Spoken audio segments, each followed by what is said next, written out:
We are just moments away from Donald Trump surrendering in Fulton County, Georgia, following his indictment and 18 other co-defendants being indicted in a sprawling RICO criminal case being prosecuted by the fearless Fulton County District Attorney, Fani Willis. We will bring you all the details surrounding Trump's surrender in Fulton County, Georgia, as they take place. Pull up the screen right there. We can see what's happening in real time. Hours before Donald Trump's surrender, it was announced that his lead criminal defense lawyer in the Fulton County criminal case, Drew Finling, who weirdly calls himself the billion-dollar lawyer, is out. There he is right there with Cardi B. Off the legal team. Goodbye, Drew Finling. And new lawyer by the name of Steve Sadow is in. This is chaos, disorganization that engulfs everything and everyone in Donald Trump's orbit and life. MAGA stands for Make Attorneys Get Attorneys. And as we see that motorcade right there, all I think is our tax dollars that have to be spent on this disgusting, treasonous traitor. But I digress. Speaking of disgusting, treasonous traitors, let's talk about Trump's co-defendant, Mark Meadows, also his former chief of staff. Earlier in the day, Meadows and other co-defendants were booked in Fulton County and had their mugshots taken. There they are. Meadows begged a federal court, please, judge, block my surrender, and the federal court rejected that. Next week, there is a big evidentiary hearing on Mark Meadows' notice trying to remove the state court criminal case to federal court. We will talk about Fulton County District Attorney Fani Willis's powerful opposition brief using Mark Meadows' words against him. It was brilliant. Here's a lesson to Trump and his co-defendants. Do not call Fani Willis's bluff. She ain't bluffing. Trump, former lawyer and co-defendant Ken Chesbrough filed a demand this week for a speedy trial, saying he was ready to start trial immediately.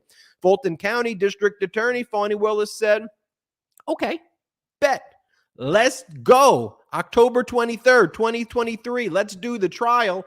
And then Fulton County Superior Court Judge Scott McAfee set the trial date for October 23rd, 2023, forcing Donald Trump and others to file a motion saying, hey, not us. Ken Chesbrough can go, but we are not ready. Typical Trump delay. Something called the GOP presidential debate. I think that's what they're still calling it. It took place last night. It resembled, I don't even know, it was some of the most bizarre dystopian Russian propaganda style crap that I've ever seen. We will give you all the lowlights of what took place there. Donald Trump, meanwhile, too cowardly. There he is, Ron DeSantis getting his makeup. Donald Trump, too cowardly to show up for the GOP debate, went on Tucker Carlson where he spoke about, important issues facing America, like how Jeffrey Epstein was a fixture in Florida, how January 6th was a very interesting day filled with love and hope, Donald Trump said, and how President Biden has skinny legs. What in the world? MAGA Republicans in the House of Representatives are trying to interfere with Fulton County District Attorney Fani Willis's criminal prosecution. They sent her a letter today making a bunch of demands and demanding that she complies with them immediately. The same old story with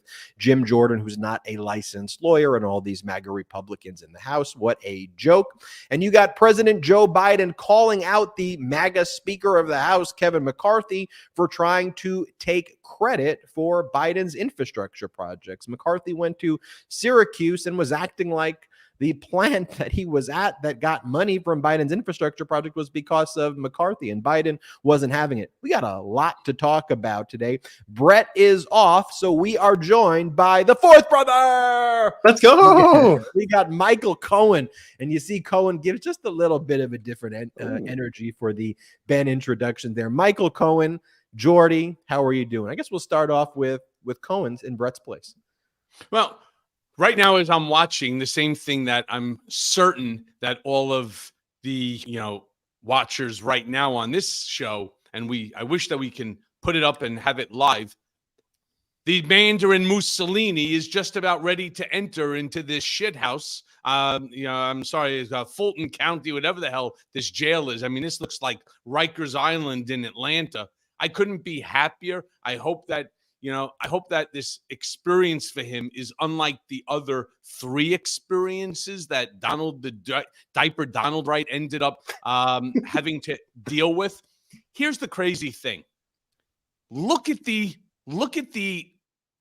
caravan that brought him to this Fulton County jail. Who else would get treatment like this? I mean, this is absolutely absurd. There's 20 vehicles there? You have, and not to include the, 12 or 14 motorcycle state police officers? I mean, who the hell is this guy that all of a sudden he should have a motorcade? He's not the president of the United States. He is an indicted defendant. Nothing more, nothing less. Do you have any idea? You brought this up, Ben, in your opening statement. I wonder how much this is costing the taxpayer. This is absurd. Why should they shut down roads and let this guy feel like a celebrity as he's going to get booked for being a criminal? He should not be entitled to this type of service. Look, he has his Secret Service protection, and by law, he's entitled to that. And I'm all good with that. You're the president of the United States, you get Secret Service for life. But do you really need a caravan of, or this motorcade of 35, 40 people to bring you in, like Nero, who just conquered Rome? What kind of BS is this? This is nonsense. He should sit in traffic like everybody else. That means he has to leave. At this point, I think he was in Mar-a-Lago or he was in Bedminster, New Jersey. He would need to leave early to make sure that his private plane doesn't get immediate access off the tarmac, right? And that while he's in the air, he automatically knows when he lands that he's not going to have police escorts. They're not going to shut the roads down, but he still needs to get to the jail to, surrender during the appropriate time period. Instead, we make him into like a super celebrity. Shame on all of us. Well, I think it is important that the coverage be adjusted to reflect that he is a criminal, treasonous traitor, and that we should not be afraid to say that. Although you gave the example of Nero, who was better known for playing the fiddle while Rome burned and being an incredibly decadent and unpopular individual who led Rome. Jordy, how are you doing? Benji, I'm doing well. MC, I was thinking to myself, I'm like, boy, Brett's New York accent got really thick these days. I didn't know. MC, it's such a pleasure to have you on. Obviously, Brett, hope you're doing great, man, on vacation. We miss you here, but we're holding it down. I find it funny. There's an ongoing joke on the MeidasTouch podcast, Michael, that anytime Brett has something planned, a haircut or a dinner or something, or maybe a long trip that he's planned a long time in advance, something groundbreaking usually happens during those times. So it's great to bring in the fourth brother, Michael Cohen, and just really get to it, Ben. I'm excited to talk about last night. Obviously, we're going to have, the breaking news coverage that as it proceeds tonight, but this is going to be a really historic and interesting and great show. So buckle up, folks. So let's talk about what's happened in the past 30, 40 minutes. Trump went wheels down in Atlanta ahead of his surrender at Fulton County Jail. We can confirm from CNN's reporting that Trump is actually working with a local bonding company to cover his $200,000 bail. It's reported by the Atlanta Journal-Constitution and CNN. Charles Shaw, the CEO of Lawrenceville-based Foster Bail Bonds, LLC, said he'll be posting Trump's bail. Shout out to Tamar Hallerman right there for confirming that as well. And as David Arenberg says as well, this is somewhat surprising because it means a $30,000 non-refundable payment to the bond company. And you see the bond company there already doing some self-promotion with Charles Shaw making that confirmation. We can talk a little bit about the consent bond order that Donald Trump's lawyers, when he was being represented by Drew Finling, who's no longer Donald Trump's counsel, agreed to. If we can pull up the consent bond order, it was a $2 $200,000 bond right there. And as we now know that Trump is actually having a bond company cover that payment. Again, that means 30,000 will be non-refundable. If we go to the next page of the consent bond order, where it talks about some additional conditions that were imposed on Donald Trump, it says that he shall appear in court as directed by the court, and that defendant shall perform no act to intimidate any person known to him or to her to be a co-defendant or witness in this case, or to otherwise obstruct the administration of justice. This shall include, but is not limited to, the following. And it talks about that he may not make direct or indirect threats of any nature or intimidating acts of any nature anywhere on social media, even through reposts against witnesses, other co-defendants, the community. Donald Trump has been whining about this consent order, but again, as the name suggests, it's a consent order. It's something that Donald Trump agreed to. And as of right now, we are learning that Donald Trump has surrendered in that Fulton County jail, which means the steps now that are being taken, which we've seen with other people like Mark Meadows earlier today, who had his mugshot taken. When they get booked, there they are, numerous other people who have been booked. You get booked, you get your mugshot taken, you get your weight taken, you get you just go through the normal process that everybody has to do who goes through the Fulton County jail system as well.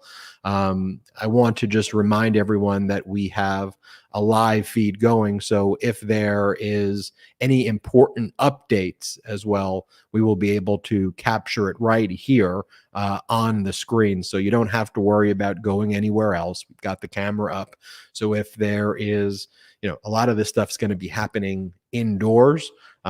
So there are no cameras from any network that's actually inside the Fulton County jail. There will be cameras inside the courthouse when Donald Trump is ultimately arraigned, and that date is what we'll find out when that gets scheduled next. Fani Willis had previously requested the first week of September for the arraignment of Donald Trump and the other co-defendants. But Cohen, anything that you're seeing now that is unusual or different, or, obviously we talked earlier in the show about how offensive that motorcade is. I recall video of former President Jimmy Carter, who's in all of our thoughts and prayers right now as well, going on airplanes with maybe one Secret Service or no Secret Service, and being a true man of the people, a person of the people. What do you think? When he worked for Habitat for Humanity, and you saw him out there in the hot weather at the age of, I think it was 92, with a hammer and the nail, helping to build something for somebody else. But we wouldn't expect anything like that from Donald. I am not only offended by the size of this motorcade, the expense that we, the taxpayers, will be flipping for this animal to be, brought in like a king. I'm offended by it. But I'll tell you what else I'm offended by. I'm offended by the fact that his bond for trying to overturn a free and fair election, something I warned the entire country, in fact, I warned the entire world was going to happen years ago. I'm offended that it's only $200,000.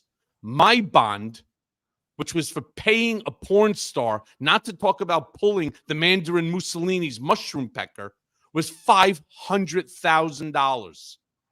$500,000, 2.5 times the amount of a guy who's trying to overturn a free and fair election, who is stepping all over the Constitution and basically putting our democracy in jeopardy. I'm offended by it. Now, I'm happy that it's a number, but it should be a number that's proportionate to the number of counts that he's being charged with and the severity of the counts. I don't understand. Now, look, mine, of course, is New York. This is Georgia. Maybe things are more expensive in New York City. I don't know the answer why, but I really wish that somebody, and I've called everybody, I've called every genius that I know, please explain to me how mine could possibly be 2.5 times that of Donald Trump. And, my crimes pale in comparison. Cohen, mean, I want to interrupt you. I want to interrupt you here just because we have some new breaking news. The jail record search details for Donald Trump have now been completed, and you're never going to believe some of these statistics right here in terms of what it says about Donald Trump. If we can pull this up, Salty, in just a moment, it says that Donald Trump is 6'3" and weighs 215 pounds. okay, It says, I got to tell you what happened here. He refused to get on the scale. That's what happened, and he told him how tall he was. This is absolutely inaccurate. Obviously, he doesn't weigh 215. All right. And so you're saying he self-reported his stats here? Correct. He self-reported. Well, well, full transparent. I'm there it is right there, 214. Jordy.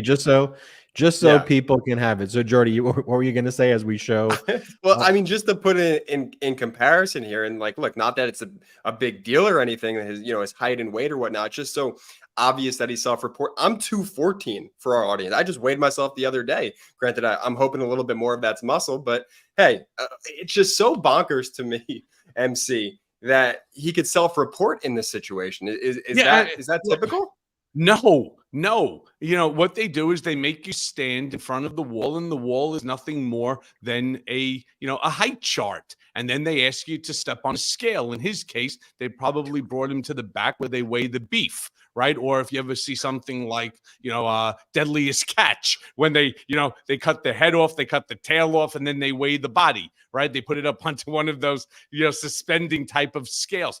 Donald is 215, like I'm 7'2" and center for the New York Knicks. All right. This is the stupidest thing I've ever heard. I mean, how about if he would have gone 245, right? Then people would be like, maybe he's on Ozempic and so on, and who knows, maybe he lost some weight. He's kicking back on some of those KFC and McDonald's, maybe, he's watching himself. Who knows, right? But 215? Come on, man. I mean, I'm with you. The 215 is just more embarrassing than any number you could possibly be, just because it just shows the complete and utter delusion. 6'3", 215 here. Just dude, pull it up. Got 30 pounds. Ben, he probably has 30 pounds of shit in his diaper that weighs. And it should be 245 easy. Salty, pull up the jail records just so everybody can see, and we can take a look at it together. You see up there, it says that his hair is blonde or strawberry. White male, 6'3", 215 pounds. Just the most ridiculous thing I've ever heard. Although I'm going to show you Donald Trump's interview with Tucker Carlson in a little bit, so that is more ridiculous. But it goes on to say violation of the Georgia Racketeer Influence and Corruption Act, a violation of oath by a public officer, conspiracy to commit impersonating a public officer, conspiracy to commit forgery in the first degree, conspiracy to commit false statements and writings, conspiracy to commit filing false documents, conspiracy to commit forgery in the first degree, conspiracy to commit false statements and writings, filing false statements, solicitation, a violation of oath by a public officer, false statements and writings, solicitation, a violation of oath by a public officer, false statements and writings. By the way, I think Mark Meadows, I want to find his jail record search from earlier. I believe Meadows was reported at 240. Do you think it's possible that the guy's dyslexic and maybe he meant 251 or 521? I mean, there's got to be something wrong going on here. This really makes them look bad, to be very honest with you. I don't believe that there's a single person in this country that will turn around and say, even MAGA supporters will turn around and say, Donald's not 215, right? I mean, it's just so absurd. And by the way, he's not strawberry. He's not blonde. He's Miss Clairol number 6, the same color that Ivanka uses. Yeah, well, MC, I mean, look, it's so obvious too, and it just plays to a larger pattern that we've seen here from Trump. Is like he's just willing to lie about everything, and the cultists will always believe it. Like, look, it's funny to chuckle at this like incredibly wild miscalculation of what he had self-reported here. but it really goes on to show you like he's very consistent with his lying. He's very consistent with his narcissism, and he lives in his own MAGAverse. It's truly, truly bizarre. Sorry, but I think you were going to say something. No, there are the cameras. Everybody's watching the cameras right outside the Fulton County Jail, where Donald Trump has just surrendered and apparently self-reported his height and weight at 6'3", 215 pounds. Earlier in the day, Mark Meadows was booked. I think we have the photo of Mark Meadows and others. Mark Meadows was reported weighing 240 pounds. Jordy, I think you make the broader point there, though, of here's someone who is just so delusional. And it just further highlights that everything is a lie, where you have 1,000 people at an event. It's the biggest rally you've ever seen, 100,000 people, when it's not, and then we'll show things like, okay, this is a Taylor Swift concert. This is what 100,000 people looks like. And this is the Donald Trump event, usually in a pretty small town or city in a red state where the entire town is not comprised of more than a few thousand people. So even if everybody in the town showed up, they wouldn't make more than 5 or 10,000 people there. But it's just lie after lie after lie and chaos on top of chaos. So earlier in the day, we'll keep the camera there in case there's anything that pops up on camera, and we'll continue to bring you breaking news as soon as the mugshot becomes available as well. And I could assure you it's not going to be someone who's 6'3" and 215 pounds in that mugshot. But earlier in the day, we learned that Donald Trump's lead lawyer, Drew Finling, who refers to himself as the billion-dollar lawyer who represents a lot of hip-hop artists and rappers in the Atlanta area. There's Drew Finling with Cardi B. He's off the team. There's conflicting data out there about whether Drew Finling resigned, whether he was fired, or what the circumstances surrounding it are. Suffice to say that this follows a very common pattern of people who representing Donald Trump abruptly leaving right before kind of key dates and key moments, or just leaving at all times. Occam's razor, the most obvious explanation being the one that's correct, tells us that it's probably Donald Trump not paying his bills to the so-called billion-dollar lawyer. It was always odd that Drew Finling took this representation in the first place. I know of Drew Finling by his reputation. He has always been represented to me as someone who's a fairly kind of pragmatic, pretty good criminal defense lawyer in the Atlanta area. He's got this billion-dollar lawyer shtick, which is a little cringy, but I hear he's actually a pretty decent and good lawyer, and not like a Trump person at all. So you can actually see when Drew Finling was like representing Donald Trump, and we have some videos with Drew Finling, like how it was clearly like hurting him. Like he struggled with it. Like he went on Ari Melber and didn't know how to answer the most basic question about whether it was a free and fair election in 2020, and whether he believes the results to be accurate, and whether he believes that Donald Trump lost the election. Let me show you this video from a few months back of Drew Finling. You can just see like he was fumbling and was not the right person for this. I mean, in order to be the right person, you've got to be Giuliani, Eastman, or Sidney Powell, or an unindicted co-conspirator or co-defendant. Here, play this clip of Finling. You acknowledge that Donald Trump lost the Georgia election? I am. That's an easy one. Do you acknowledge that, Drew? No, I'm focused. Let me tell you what I'm focused on. I'm focused on being a criminal defense attorney and seeing that my client is being swept up in what has, to me, been a ridiculous circus atmosphere, special purpose grand jury. No, and you made that point, but not only in this case, but on other cases. You made that point, but do you acknowledge? I'm not going to sit there. Do you acknowledge? Do you acknowledge that he lost the state of Georgia? You can talk to other political people. Why would we even talk about that? Because you're on a political show. There is the motorcade leaving after Donald Trump surrendered at Fulton County Jail. That's what you're watching right now. Donald Trump apparently self-reported his height at 6'3", 215 pounds, just showing you also, and Jordy, it's a great point. Yeah. This is a delusional, dangerous person who, this is a game for him. This is the most offensive thing that I am watching. My blood is boiling right now. And you know what? I'm certain that the MeidasTouch Network followers who are with us right now, I'm sure your blood's boiling too. You have police lining the street. You have roads blocked off. You have a motorcade of 40 with the motorcycles, the police.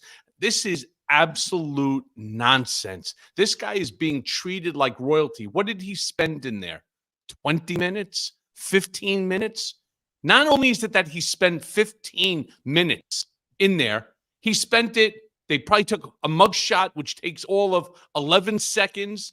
He refused to get up and to stand probably by the wall, said he's 6'3" and 215. Probably didn't even definitively did not stand on a scale. That's for sure, right? And now they're leaving. And they're going to go back to this son of a bitch's 757. And he's going to take a look at this. Look at the roads are all shut down for the Mango Mussolini. Seriously? Let him sit in traffic. I mean, this is insane. And then he's going to get into his 757. He's going to fly back. I think he's going back to Bedminster, and where he's going to end up doing some sort of a fundraiser for Rudy Colludi, drunken Giuliani, $100,000 a plate. And he's going to sit there and he's going to turn around and talk about how this whole thing is a witch hunt. They stole the election from him. He's going to go on and on about the same repetitive thing because that's just what he's wired to do. And now he's going to have all of his people. And I know it because while you were talking, I looked onto my cell phone. I already got 6 text messages from various different people asking for money. Can you believe what the radical left is doing? Dear Patriot, dear American, dear supporter, dear Donald fan. I mean, 50, 100, 5,000, 25,000. I mean, are they insane? I mean, how much money is this costing for this 10, 15 minutes of nonsense? And all of these people, right, that are in part of this motorcade, I am so offended by it. I'm offended by the 200,000. I'm offended by the motorcade. I'm offended by the fact that he's being treated exactly the way he wants to be treated, as if this is his country. He is the autocrat, the monarch, the dictator, the Führer. No, he's not. He is an indicted, 4-time indicted defendant. Nobody should be treated like this. Not Donald Trump, no one. We are monitoring here. As soon as a mugshot is available, we will share that with you. There's a lot of disinformation and AI taking place on social media now. So I would just tell all of our viewers and listeners to be very careful about what it is that you're posting right now until we can get accurate information and confirm accurate information and confirm that the purported mugshot that's being circulated is real. We have people who are vetting that and going through that process right now. So the new lawyer is someone by the name of Steve Saydow, a well-known criminal defense lawyer as well in Georgia. All of my sources tell me a very smart lawyer, a very sharp lawyer, but you already see Steve Saydow with the statement that he issued today, and I'm not sure if we have the statement that he issued, though, kind of already, going through the, sucking up to Donald Trump, and like this is not how you have to be a lawyer. And he goes, I have been retained to represent, again, it's Donald Trump. He's not the president anymore. So you can say former President Trump or just say defendant Trump. I have been retained to represent Trump in the Fulton County, Georgia case. And it goes, the president, again, he's not the president. And it goes, should never have been indicted. He is innocent of all charges brought against him. We look forward to the case being dismissed, or if necessary, an unbiased, open-minded jury finding that he is not guilty. Prosecutions intended to advance or serve the ambitious and careers of political opponents of him have no place in our justice system. posting this at the very same time that Donald Trump is fundraising to the tune of tens of millions of dollars or hundreds of millions of dollars, grifting off of his supporters to pay these legal bills. And look, I have no problem, whether it's Drew Finling or Steve Sadow, if someone wants to be a criminal defense lawyer, if someone wants to represent even Donald Trump, I'm okay with that. The Sixth Amendment provides everybody has the right to competent criminal defense counsel. It is a constitutional right. And so you don't hear me talking about some of Donald Trump's lawyers who are not the ones who go on TV and spread this propaganda. And if Drew Finling didn't do that, I wouldn't be showing you those videos as well. But the moment you start having these people act like Joe Tacopino and, act like Finling did there, or Alina Habba or anything like that, it becomes an entirely different conversation. And that's where I become deeply, deeply critical, especially now of this Steve Sadow. And for everybody saying he's a great criminal defense lawyer, he knows that statement is BS. He knows better. That's not what you need to do or say to represent a client. Cohen, your thoughts, and Jordy. Cohen, where do we even take it from there? I am so again flabbergasted at the treatment that he's receiving. I'll tell you another thing that I find offensive. Something that you've heard 1,000 times if you've been watching any news station whatsoever. Oh, this Fulton County jail is disgusting. It's like 10 times worse than Rikers Island. It's possibly considered one of the dirtiest and grossest jails in the United States. There's so many conversations going on. Donald is not going to be happy when he has to go into this Fulton County jail in order to surrender, to Fonnie Willis, to the DA, and, under this indictment and so on. He was there for less than 15 minutes, right? Oh my God, what did he get? Dirt on his Brioni suit? I mean, this is so offensive. The buildup that was going around. Donald should be sitting right now, like everybody was, like I was, in a fucking cage, okay? Sitting in a cage for hours, waiting for these people to come there and to put you against the wall to take a photo of you so that they can actually get your height and then put you onto a scale so they can get your legitimate weight. You see, the surrender part is so that they actually know who the person is exactly. And that way, if in fact he doesn't show up, they can say, yeah, strawberry blonde fat guy, 315, goes by the name of Donald the Diaper, Don, Trump, blah, blah, blah, right? They have actual information on the individual. Well, if that's the case, why would they allow him to self-report? They should not have. And I don't care that he's the former president. I don't care that he's traveling with a motorcade of 40. This is so offensive. It is so opposite. If they said that they were going to treat him like they treat all the other defendants, then treat him the same. Give a fair and accurate statement of his weight. Give a fair and accurate statement of his height. If he doesn't have to check in on height and weight, nobody else should have either. He is not above the law. If this is the routine, why are they breaking it? I don't understand. And you know what this does? It puts into people's minds that this is going to happen again and again and again, all right, as the process continues, that they are going to give him opportunities and rights that nobody else has. How is this going to affect the trials? Whether it's October 23rd, which is now going to be this, Cheesebro case that Donald wants to remove himself from and all, which makes perfect sense to me. Or the New York Attorney General case in the, October 3rd or whatever the date is. Or the March case for the DA Alvin Bragg, or any of the other cases that are coming to trial. Is he going to get special treatment? Seriously?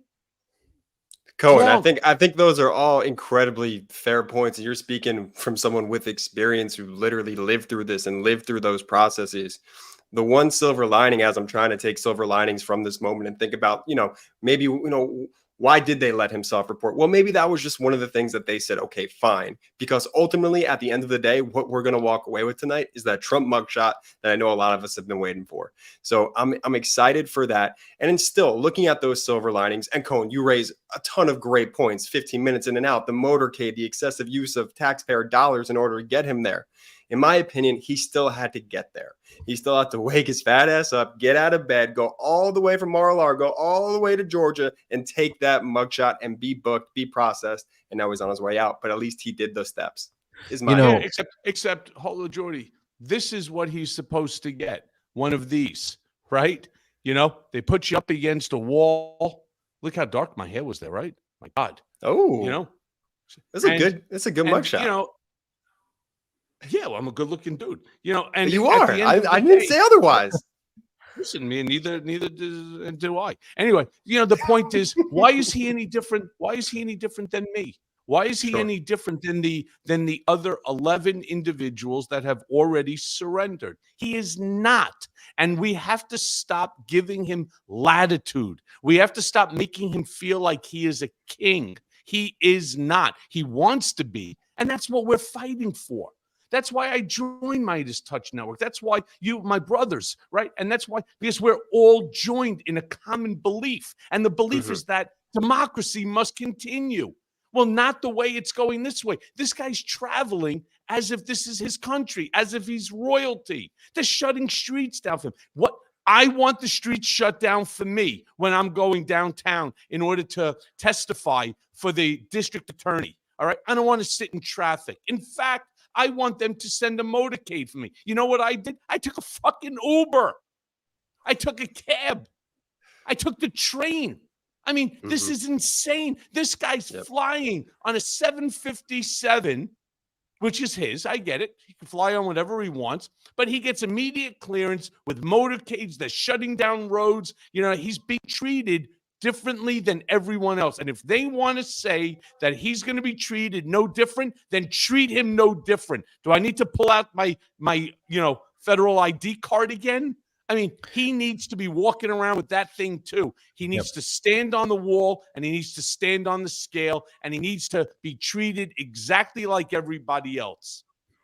There is a fake mugshot going around. That's why we put the words fake over it. We have not posted this without the words fake on it anywhere. And as part of our rigorous due diligence process here, I want to assure everybody who watches the MeidasTouch Network that we do a painstaking job behind the scenes before showing you anything. And I know there are a lot of other places and a lot of other people who have posted that and saying that is the real mugshot. It is not. I want to make that clear. As soon as the real mugshot is made available, we will be posting that as well. But for now, rather than calling him Donald Trump, we will refer to him as inmate number 2313827, who is not 6'3", 215 pounds at all, but we will refer to him as his inmate booking number right there. What is the number that I saw pop up live on CNN? P0112, something like P01135809. That's his inmate number. Yeah, and what I read is his booking number, 231. No, his inmate number just popped up. It's on the screen right now. PO 1135809. I should send him a letter. Dear PO 1135809, right? And sign it 86067-054. I want to talk about, you mentioned this October 23rd trial date of Ken Chesebro. Ken Chesebro filed a speedy trial demand, and under Georgia law, that means that the case has to be tried in this term or the next term. Don't know if he was trying to call Fani Willis's bluff, but she was ready to go and told the judge, all right, let's specially set this for the next term. October 23rd, 2023. I also want to talk about Mark Meadows' motion to trying to remove the case from state court to federal court. And then, of course, we got to talk about the GOP debate, what Donald Trump did when he went on Tucker to try to counter program the GOP debate. That and much more after we take our first quick break of the day. Jewelry is having a big moment right now, and with hundreds of products popping up in your feed every day, it can be hard to find a brand you trust. Alex and Ani has been creating meaningful jewelry for over 20 years, designing pieces that connect you with all of life's important moments. With an emphasis on value, there's truly something for everyone. You might be most familiar with their signature charm bangle. This bracelet literally created the category of meaningful jewelry and had you stacking charms from your wrist to your elbow. This piece is an icon for a reason. Completely size inclusive, each bracelet is adorned with a symbol designed to tell your story and express your unique style. Beyond the bangle, you'll find stylish, affordable jewelry for every occasion, from classic pieces to bold statement looks. Don't know where to start? Alex and Ani makes it easy to unpack the trends you're after and sprinkle in your personality too. Each piece comes with a personalized message and meaning, truly making it the perfect gift. You can take comfort in knowing that you're shopping with a socially conscious brand as well. To date, Alex and Ani has donated over $60 million to nonprofits worldwide, connecting fashion and philanthropy in an easy, fun, affordable way. Visit alexandani.com right now to discover the confidence that comes with a perfectly accessorized piece of jewelry. Right now, Alex and Ani is offering our audience 20% off with code Meidas at checkout. Again, head to alexandani.com, that's alexandani.com, and use code Meidas at checkout for 20% off your order. Oh hey, when did you get here? Let's take a quick break to talk about our next partner, Henson Shaving. Look, everyone knows how annoying cheap razors are. The cuts, the irritation, the frustration. And don't get me started with subscription razor services, the headaches that those can cause. That's why you gotta meet Henson Shaving. Henson Shaving is a family-owned aerospace parts manufacturer that has made parts for the ISS. That's the International Space Station and Mars rover, and now they're bringing precision engineering to your shaving experience. Razor blades, they're like diving boards. The longer the board, the more wobble, the more nicks, cuts, and scrapes. A bad shave, it isn't a blade problem. It's an extension problem. By using aerospace-grade CNC machines, Henson makes metal razors that extend just 0.0013 inches, which is less than the thickness of human hair. That means a secure and stable blade with a vibration-free shave. It gets better. The razor has built-in channels to evacuate hair and cream, which makes clogging virtually impossible. Seriously, Henson Shaving wants the best razor, not the best razor business. That means no plastic, no subscriptions, no proprietary blades, and no obsolescence. The Henson razor, it works with standard dual edge blades to give you that old school shave with the benefit of new school tech. Once you own the Henson razor, it's only about $3 to $5 per year to replace the blades. My first shave with the Henson razor was incredibly refreshing. The design is sleek and the durability is top notch. The Henson razor is truly much better than your run-of-the-mill quote-unquote traditional razor brand. And the affordability factor is absolutely game-changing. No more wasting your money on expensive blades. With Henson Shaving, you get a year of blades for just $5.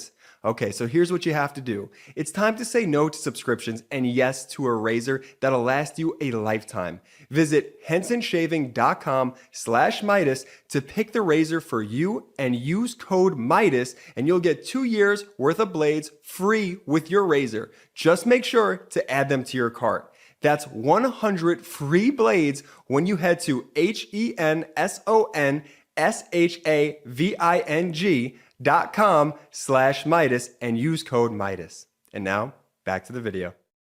Welcome back to the MeidasTouch podcast, joined by Jordy. Brett is off for the evening, and we've got the fourth brother, Michael Cohen, filling in. And Some Michael really good Cohen, dance moves there, MC.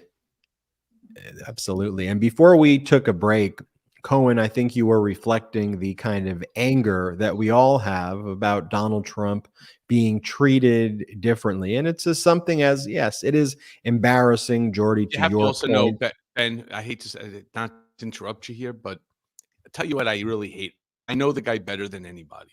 And I know exactly what he's thinking right this exact moment. I truly do. Right now, he is sitting. If you can go to it, Salty, and if you could see what's going on right now live, he's been sitting in the truck, in the Suburban, literally for about 7 minutes on our dime, because he has to come out and he has to make an appearance. You wait for me. There he is right there, I Cohen. don't Let's just wait hear what he for says. you. If you challenge an election, you should be able to challenge an election. I thought the election was a rigged election, a stolen election, and I should have every right to do that. As you know, you have many people that you've been watching over the years do the same thing, whether it's Hillary Clinton or Stacey Abrams or many others. When you have that great freedom to challenge, you have to be able to, otherwise you're going to have very dishonest elections. What has taken place here is a travesty of justice. We did nothing wrong. I did nothing wrong. And everybody knows it. I've never had such support. And that goes with the other ones, too. What they're doing is election interference. They're trying to interfere with an election. There's never been anything like it in our country before. This is their way of campaigning. And this is one instance, but you have 3 other instances. It's election interference. So I want to thank you for being here. We did nothing wrong at all. And we have every right, every single right, to challenge an election that we think is dishonest, that we think it's very dishonest. So thank you all very much, and I'll see you very soon. Thank you very much. The despicable words from a treasonous traitor right there, who has caused more harm to our democracy than anybody in the history of the United States of America. And as I watch that treasonous traitor get on an airplane that he grifts off supporters for, I want to turn to you, Michael Cohen, who, as you stated before he spoke, know him better than just about anybody out there. You know his criminal, traitorous mindset. You know how much he hates our democracy, hates our country, and wants to destroy it. It's very easy to say that, yet other media networks shy away from that and want to normalize that behavior. What you saw right there is him doubling, tripling, quadrupling down on his criminality. There was not any questions that needed to be raised in Georgia or elsewhere. You have the Republican governor of Georgia, the Republican Secretary of State of Georgia, the Republican Lieutenant Governor of Georgia, the Republican leadership in Georgia, all recognizing that it was the safest election and most secure election in Georgia history. You have Donald Trump losing 70 cases, federal cases, state cases, cases in front of judges who he appointed. And to have such a despicable individual spew those lies the way he did, it is so shameful. It's a shameful day for our country to see that filth right there. Yeah, look, as I was saying before, the fact is, Donald spent more time sitting in that SUV, waiting to make an appearance. Everything with him is a show. That's why I'm offended by the 40-man motorcade. It's why I'm offended by the fact that they have shut down the roads. They are making him feel like he's more than what he is, an indicted defendant coming to surrender, to have your height, your weight, your mugshot taken, your fingerprints, etc. That's all that he is, and that's what he should be treated as. He sits in that SUV for almost as long as it took him to get in and out of that despicable, disgusting jail that everybody's been talking about for days now. Oh, Donald is going to have a heart attack when he goes inside that place. It's really a shithole. Yeah, he wasn't in there long enough to catch a staph infection. I mean, this is insane. And then all of a sudden, lard ass comes out, and here comes the motorcade again. And then, without any humility, without any honor, what does he do?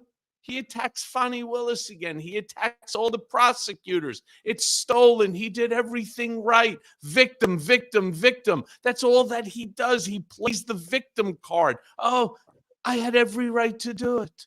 I had every right. It was a perfect phone call. Everything is perfect. I did it all right. He goes, everybody knows it. No, everybody doesn't know it.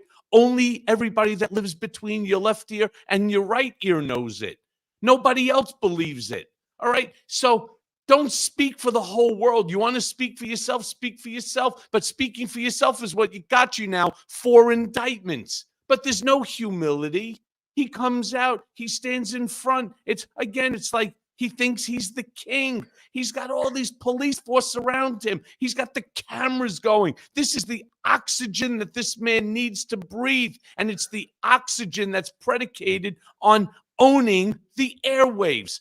Donald's true belief is that there is no such thing as bad press, even if it means going into surrender for your 4th indictment. All right. He's going to now grift off this as much as he can. They're going to delay it. He's praying to God that he has some chance of winning the election. He's going to create a constitutional issue like has never, ever been, forget about seen before in this country, has never been contemplated by anyone in the country. Could you imagine if he's held and found guilty in Georgia or found guilty in the DA of Manhattan, Alvin Bragg case? What are you going to do? You're going to send the police over to D.C., to the White House to come lock them up? Good luck fighting. It'll be a firefight between police and Secret Service and the FBI. I mean, this is going to create a constitutional issue that no one's even talking about. And that's really why, truly, MeidasTouch Network is the place where you want to come in order to get information, because we will tell you things that are honest, they're truthful, they're factual, and they make sense. I mean, could you imagine how much nonsense has been spewed right now by media talking about how disgusting this Fulton County jail is, that Donald is not going to be going in? Donald barely even spent a minute breathing the air in there. This is wrong. Treat him the same. I don't understand this. Treat him the same, according to what everybody said, as they're going to treat everybody else. It's just wrong. Donald Trump for those just joining us, self-reported that he's 6'3" and weighs 215 pounds. And there it is right there in his booking information from the Fulton County Jail. But in contrast, when he was arraigned in Manhattan in connection with Alvin Bragg's ongoing criminal prosecution of Trump for making the hush money payments, where Michael Cohen is a witness in that case, Donald Trump told police he weighed 240 pounds and stood at 6 feet 2 inches when he was arraigned there. So he apparently grew an inch and lost about 25 pounds as well. And he was not 240 pounds there either. But the broader point here, Jordy, you made it. He lies about everything. Mm-hmm. And Michael Cohen, you made it, which is it is the middle finger to our justice system to have him just show up and give false data. And it creates a not actual precedent, but at least a feeling amongst the public that it's just going to be lie after lie after lie. And you just got to say, stand on the scale and shut up and do what you're told, because if you are going to be treated no different, that's what it means. When the sheriff of Fulton County says he's going to be treated no different, the inmates that show up don't get to say, hey, I weigh 135 pounds. No, they have to go through a process. Okay. And I want to talk about Mark Meadows, because I think that one of the reasons that Donald Trump and Drew Finling are, Finling's not representing Trump anymore, is I think Trump looked at all the motions that Meadows' lawyers were filing, and it's actually not actually serving Meadows well, and Meadows has thus far lost all of the motions, even though he's filed a lot of things telling the federal judge to block him from having to surrender. I think Trump's looked at these filings and said, I want a lawyer who files all of these things like Meadows. So on August 15th, the day after the indictment was handed down, Meadows filed a notice of removal to try to get the criminal case from Fulton County State Court to federal court in the Northern District of Georgia. He'd have to show that he was a federal official acting under color of his official duties as a federal officer, and 3, that he has credible federal defenses. It is a 3-part test that he has to meet. So the case gets removed to federal court temporarily. It goes before a federal judge in the Northern District of Georgia who gets randomly assigned the case. It's been assigned to Judge Jones. And upon receiving a notice of removal in a criminal action, Steve Jones, the judge, can do 2 things. He can grant a summary remand, sending the case right back to state court, or he can hold an evidentiary hearing. And Judge Jones, being very diligent and evidence-based, wants to hold an evidentiary hearing, didn't give a summary remand. And so he set that evidentiary hearing for August 28th. And today, Fulton County District Attorney Fani Willis filed her brief, and she also issued subpoenas, because what works on right-wing propaganda networks for the Trumpers is not what works in a court of law. I know for MAGA Republicans like Jim Jordan and James Comer and Matt Gaetz spreading innuendo and saying that there are whistleblowers who are actually spies of China or Russian oligarchs or dead or just don't exist, and saying there's audio recordings that don't exist. For them, and New York Post and the Murdoch propaganda machine, you know, they find that all fun and interesting despite its destruction on our democracy and objective reality. But in a court of law, Trump loses the 70 federal cases that he files because he doesn't have evidence, right? So this evidentiary hearing set to take place on August 28th. Fulton County District Attorney Fani Willis has subpoenaed Brad Raffensperger, the Georgia Republican Secretary of State, who was on the phone call with Donald Trump when Donald Trump threatened him to find him the 11,780 votes or else. And guess who else was on that phone call? Yup, you guessed it. Mark Meadows was on that phone call. So Brad Raffensperger and these other Georgia election officials are going to be testifying at this August 28th evidentiary hearing. View it like a mini trial. And they're going to be saying, yes, this was the conduct by Trump and Meadows was on it. This was not legitimate activity at all. They were trying to overturn the results of a free and fair election here in Georgia, the most safe and secure election in Georgia's history. Are you a Republican? Yes. And so these are people who actually and astonishingly wanted Trump to win in 2020, who are going to be testifying that Donald Trump was involved in this criminal enterprise along with Mark Meadows. So that is what we can expect to happen at this evidentiary hearing. And what Fani Willis was able to do brilliantly also in her papers is basically say, Mark Meadows has been acting like an unchecked criminal for so long that even his papers to you, Judge, trying to remove the case to federal court, he's admitting to crimes and he doesn't even realize it. Mark Meadows is saying that he was involved in legitimate political activity such that he had a First Amendment right to be with Donald Trump in all of these challenges, Mark Meadows argues, to the 2020 election. And as Fani Willis points out, that's a violation of federal law. That is what's called a Hatch Act violation, which prohibits federal officials from engaging in political activity. So by Mark Meadows putting in his paperwork, trying to dismiss the case and remove it to federal court, that he was involved in political activity, Fani Willis says, okay, first off, it was a criminal enterprise. It was a racketeering enterprise. And these are not under color of federal authority at all. But Judge, we don't even have to get there. We'll get there. But just look what Meadows is saying, that he was engaged in political activity. That wasn't his job. He was the chief of staff. Salty, if we have it, pull up the first page of this notice of removal, the state of Georgia's response to defendant Mark Meadows' notice of removal. And Fani Willis points out to the federal Judge Jones, the defendant is the former chief of staff to the President of the United States, and his lack of care for the lawful scope of his official duties is a matter of record. Federal law prohibits employees of the executive branch from engaging in political activity in the course of their work. The law in question, known as the Hatch Act, bars a federal employee from, quote, using his official authority or influence for the purpose of interfering with or affecting the results of an election.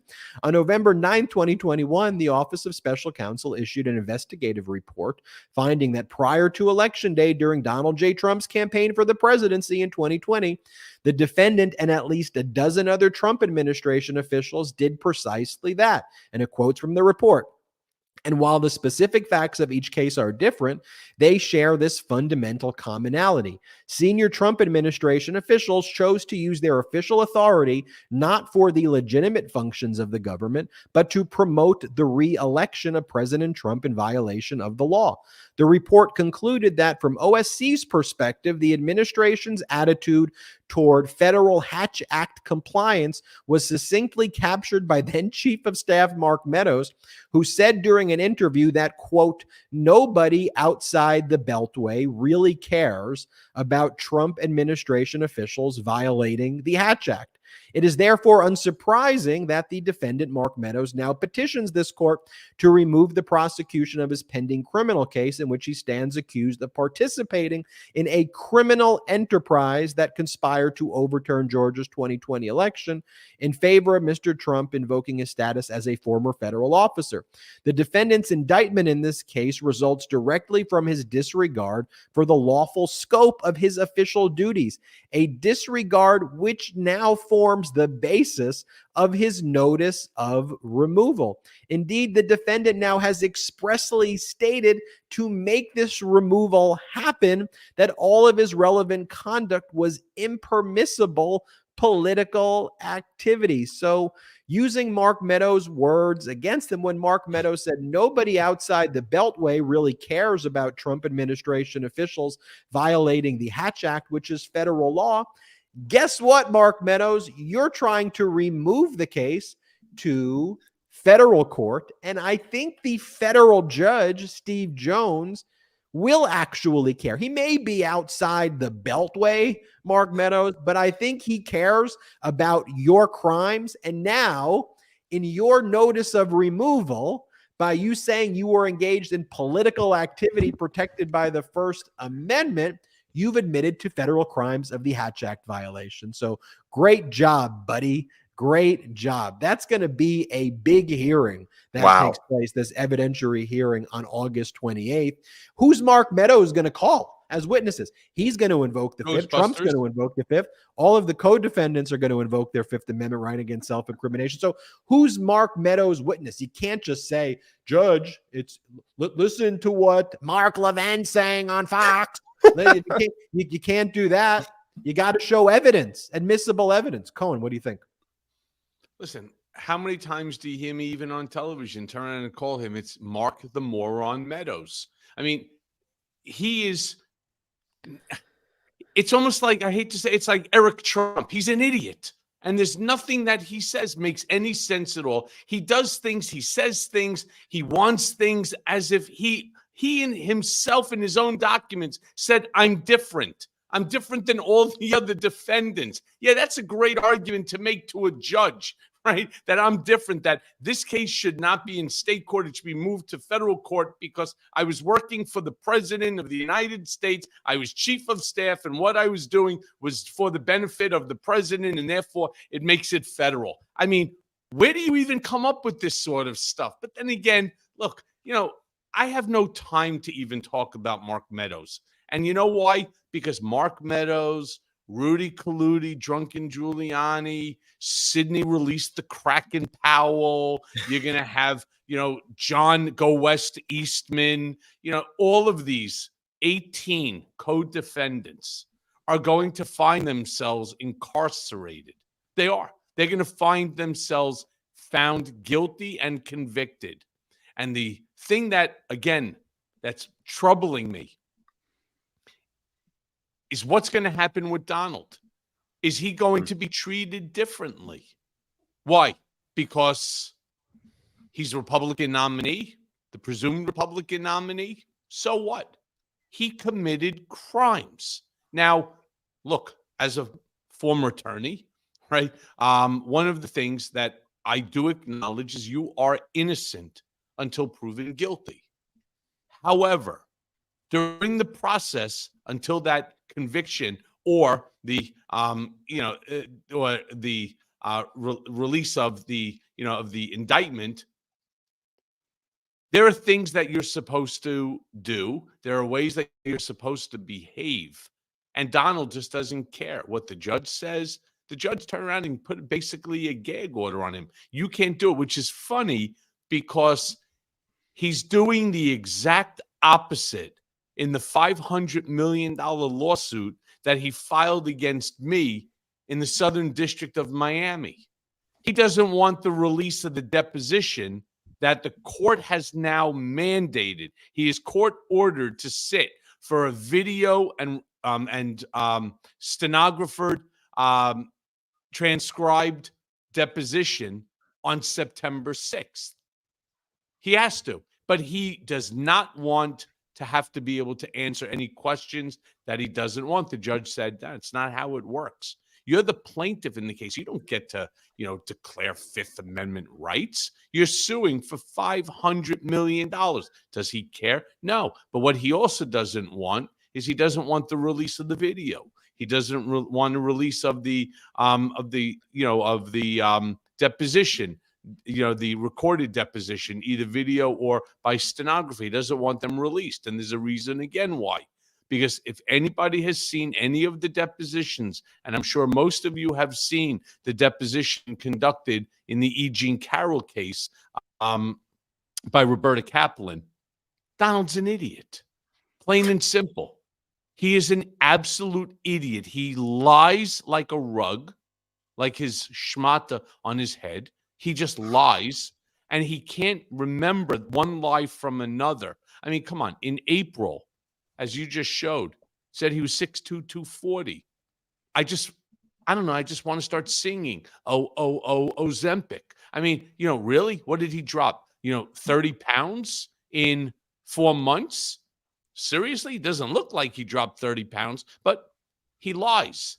And that's the problem. When you lie and you refuse to acknowledge that you don't have to lie, even when you're under oath, as of course he did, even in the E. Jean Carroll case, you are going to find yourself in trouble. You know what would be an interesting thing, brothers? What would be really interesting is if they brought 1,001 violation against Trump now for lying to law enforcement about his height and his weight. That would be fucking funny.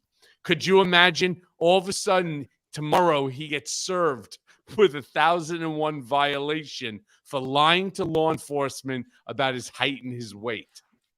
That would be classic. Cohen, you're right. He lies like a rug. That wasn't an expression I heard when I was living in New York, by the way. That was an expression I heard when I moved out here to Pittsburgh. Lies like a rug. He also lies like most people breathe. I mean, Trump is just absolutely ridiculous. And again, it's not the weight that we're getting fixated on. It's just the common themality here that we see time after time, that the guy is just a narcissistic liar. And hey, we just passed a tremendous milestone on this network. And I want to shout that out because, Cohen, this plays to something that you said earlier, and Ben, you alluded to.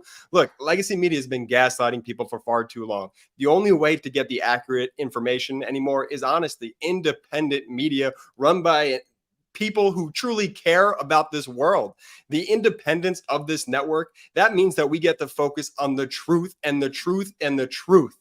Be all and end all. When you have all these corporate donors come in on all these different legacy medias and all this and all that, then all of a sudden you can start to get critical with your reporting. So shout out to the Meidas Mighty who helps continue to fund this operation and lets us keep going. We just hit 1.5 million subscribers on the YouTube channel. If you're not subscribed, subscribe right now because it's only going to continue to heat up. And where legacy media continues to fail you, I can promise you, if you've just watched this one piece of coverage alone, this is what we bring to the table time after time again. And the energy with the network right now, oh man, it cannot be higher. So thank y'all for helping us pass 1.5 and celebrating this milestone. We got plenty of more show left, Ben. What say you? And make sure you do. Make sure that you tell your friends. Share with your friends. I put that down a lot. Whether it's for political beatdown, I put it down for my Twitter or any of my social media. Subscribe, listen, rate, and share with a friend. Because like what Ben and I constantly talk about on Political Beatdown, and we talk about this on all the various different MeidasTouch network programs, we're building a community, and together we're going to cause a blue wave so significant, so huge, that there's no way that our voices will be ignored, that we could be the difference between what is the outcome in the 2024 election, not just in the presidential side, but because so many of you are from so many different areas.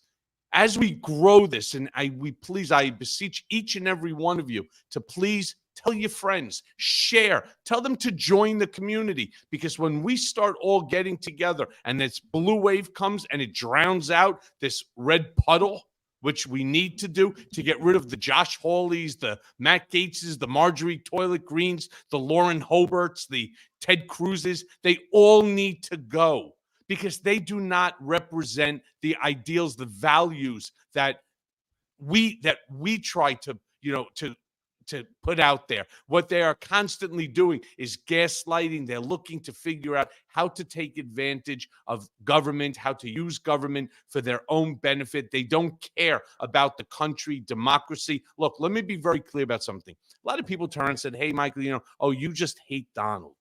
Okay, fair statement. And that the things that you say, you're just making them up. You're entitled to say whatever you want.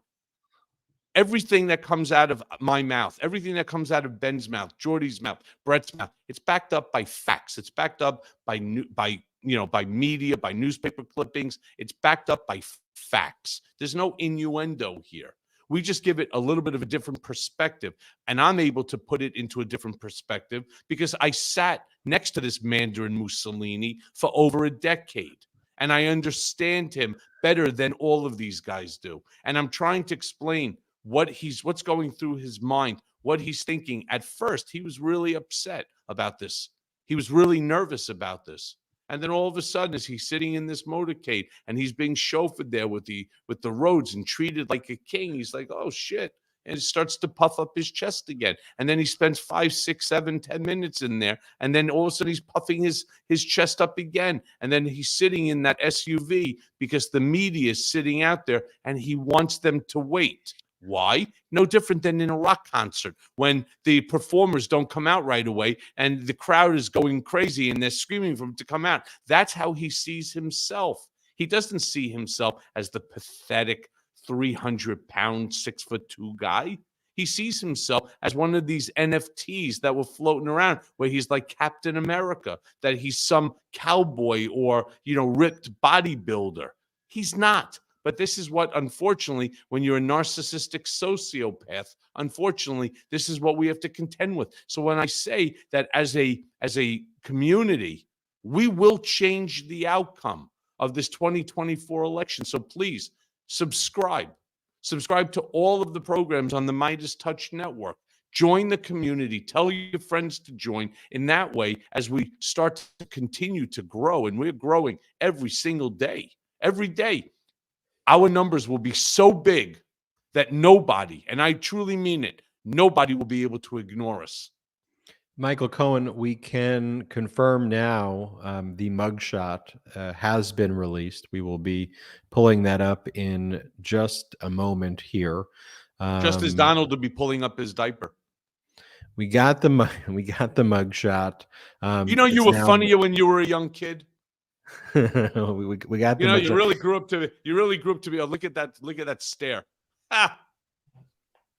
That is how he views him. It's like he's playing a part right there. It is so clownish, that photo right there. It is somebody who has such a malignant, narcissistic, sociopathic view of themselves. The exact type of person who would self-report that he weighs 215 pounds and is 6'3" right there. But there you have the official mugshot right there.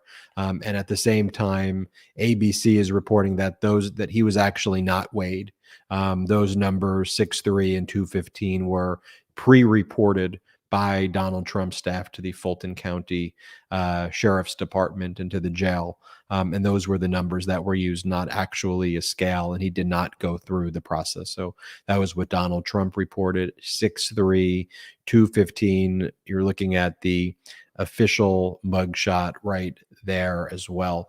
I want to talk about this October 23rd, 2023 trial date, who it impacts, and why it was a big mistake of one of Trump's co-defendants. They're all disorganized. Ken Chesebro, one of Donald Trump's former lawyers and current co-defendant, who basically declared ready.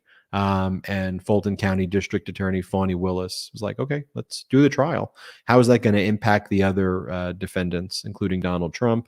And then let's talk about this. They're calling it a debate, but it looked like a Russian propaganda event that was held on Fox. And then I want to show you also what Donald Trump was doing at the same time with Tucker Carlson, speaking about issues like Jeffrey Epstein conspiracies, how Donald Trump believes the January 6th insurrection was a day of hope and love, and also talking about President Biden's skinny legs. That is what Donald Trump and the GOP have become. I'll show you the video footage. So this is who they are. Let's put the mugshot up one more time, if we can. Perfect. And we will take our last quick break of the day, and we will be back with more breaking news here as Donald Trump surrendered in Fulton County, Georgia. Let's take a break. Did you know that your temperature at night can have one of the greatest impacts on your sleep quality? If you wake up too hot or too cold, I highly recommend that you check out Miracle Made's bed sheets. Inspired by NASA, Miracle Made uses silver-infused fabrics and makes temperature-regulating bedding so you can sleep at that perfect temperature all night long. Now, using silver-infused fabrics originally inspired by NASA, Miracle Made sheets are thermoregulating and designed to keep you at that perfect temperature all night, so you get better sleep every night. These sheets are infused with silver that prevent up to 99.7% of bacterial growth, leaving them to stay cleaner and fresh 3 times longer than other sheets. No more gross odors. Miracle sheets are luxuriously comfortable without the high price tag of other luxury brands and feel as nice, if not nicer, than the bed sheets used by some 5-star hotels. Stop sleeping on bacteria. Bacteria can clog your pores, causing breakouts and acne. Sleep clean with Miracle. Go to trymiracle.com/Meidas to try Miracle Made sheets today. And whether you're buying them for yourself or as a gift for a loved one, if you order today, you can save over 40%. And if you use our promo code Meidas at checkout, you'll get 3 free towels and save an extra 20%. Miracle is so confident in their product, it's backed with a 30-day money-back guarantee. So if you aren't 100% satisfied, you'll get a full refund. Upgrade your sleep with Miracle Made. Go to trymiracle.com/Meidas and use the code Meidas to claim your free 3-piece towel set and save over 40% off. Again, that's trymiracle.com/Meidas to treat yourself. Thank you, Miracle Made, for sponsoring this. This episode of the MeidasTouch podcast is brought to you by Manacora Honey. Now, when I say the word honey, you might be thinking of that stuff that comes in the plastic bear-shaped bottle at the supermarket. Well, this is nothing like that. Manacora makes Manuka honey, a super honey that comes from New Zealand, where the bees only feed on the nectar of the Manuka tea tree, making something that's rich and with a creamier texture that's unlike anything you've ever had before. You can use it just like honey you're used to, but Manuka honey is super because it also contains unique antioxidants and prebiotics, as well as a natural antibacterial compound called MGO that only comes from the nectar of this tea tree. These nutrients support optimal immune and digestive health, so it's a win-win. You can continue to use honey in all the ways that you know and love, and you can enjoy all of the health benefits of the MGO as well. Manacora sent me a jar and a squeeze bottle of their 850 plus MGO Manuka honey, their best-selling product, and it's phenomenal. The 850 plus honey has the creamy caramel texture that melts in your mouth, and it's unlike anything I've ever had. I can grab a spoonful out of the jar and put it in my favorite beverage, or squeeze some honey out on some toast or oatmeal. It's delicious. Each morning, I start my day with a spoonful of Manuka honey, and it is a game changer. Now, if you head to manacora.com/Meidas Meidas or use code Meidas, you'll automatically get an extra free pack of the 850 plus honey sticks with your order. That's a $15 value. Now, I love the jar, I love the squeeze bottle, but the extra pack of compostable honey sticks is a perfect game-changing move for whenever you're on the go. You can bring them with you when you're traveling or when you need a quick snack or running quick errands, or if you need an energy boost if you're on a run or at the gym. That's MANUKORA.com/Meidas or use code Meidas to get free pack of compostable honey sticks with your order. You haven't tasted or seen honey like this before, so indulge and try some honey with superpowers from Manukora. Welcome back to our live coverage of Donald Trump surrendering in Fulton County. We just got the mugshot. Donald Trump falsely self-reported that he is 6'3" and weighs 215 pounds. And when I think of that photo right there, too, Cohen, I also think of kind of pure evil, malignant narcissism, encapsulating somebody who hates our country. That photo would be it right there. That to me is the kind of incarnation of someone who's caused and wants to cause more destruction to our great country and to our Constitution. There it is right there. And then, of course, the self-reporting 215 pounds is just absurd when just a few months back he self-reported 240 or 240 pounds and 6'2" when he was arraigned in the Manhattan courthouse. Kind of a total joke, a total mockery. The same way he inflates crowd sizes and inflates and deflates the valuations of things. There's no being tethered to reality at all, but reality will come. And one of Donald Trump's co-defendants, Ken Chesebro, we covered it here on the MeidasTouch Network, made a very aggressive move.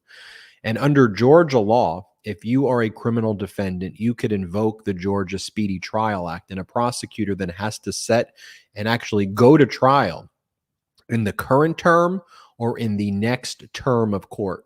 Different counties have different term of courts, but for Fulton County, we're currently in the July term, which ends right before September. Then a September term begins, which ends before November. So that means that Fulton County District Attorney would have to set the trial before November, or else the case automatically gets dismissed against the criminal defendant. And so within about 24 hours of Ken Chesebro declaring he's ready for trial, Fulton County District Attorney Fani Willis said she's ready. Not only is she's ready, she says, thanks, Ken Chesebro. Even though I was going to give your co-defendants until March 4th of 2024, I'm ready to try every case October 23rd, 2023. So let's go. So then Donald Trump and others had to file their response saying, no, we're not ready. We're not ready to go. And they all filed oppositions to that. But Ken Chesebro, in declaring ready, and I guess trying to call Fani Willis's bluff that she's not ready, she's ready to go.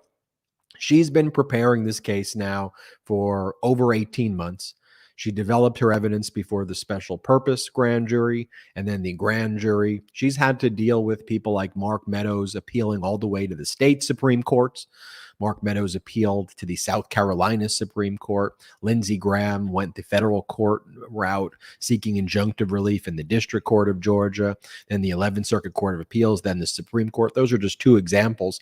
So when people are like, why did it take her so long? She had to fight all of these witnesses who all wanted to obstruct her investigation in order for her to get the documents and data that she needs. But she's got the documents and data that she needs. And just as she will be ready on August 28th to go, and these witnesses like Brad Raffensperger and others, they're ready to testify. Oh, sure, I'll show up. You tell me where to be.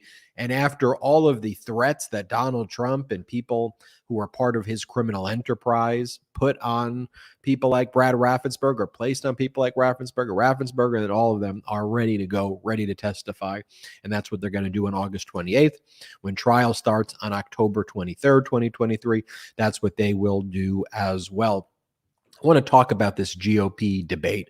I did a whole hot take where I covered everything that went down in this debate. So I want to give you just the lowlights right here. We'll start with low light number one. And there was actually one or two moments where I actually thought Nikki Haley, I hate to even say this, but I want to give credit where credit was due, where she actually impressed me a little bit. Many moments where she didn't. But so maybe a highlight, but mostly lowlights. But you're mostly saying you low might lights. have I don't want to. It's Nikki Haley, so it can't be a highlight. It's like a midlight.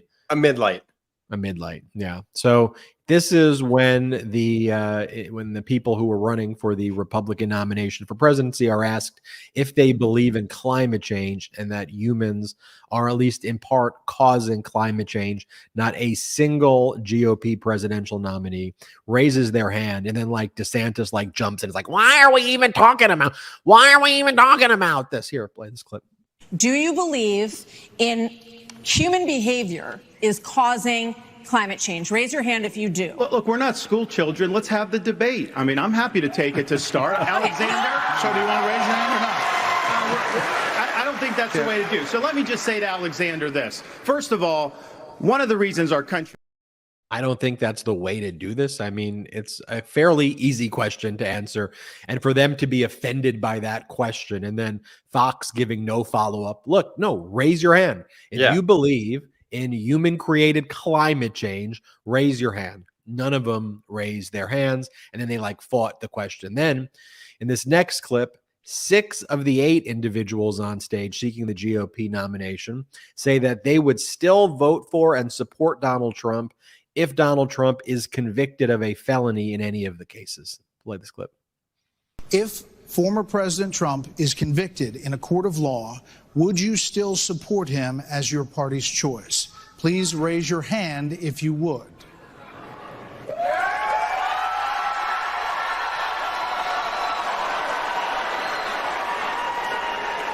Just hold on.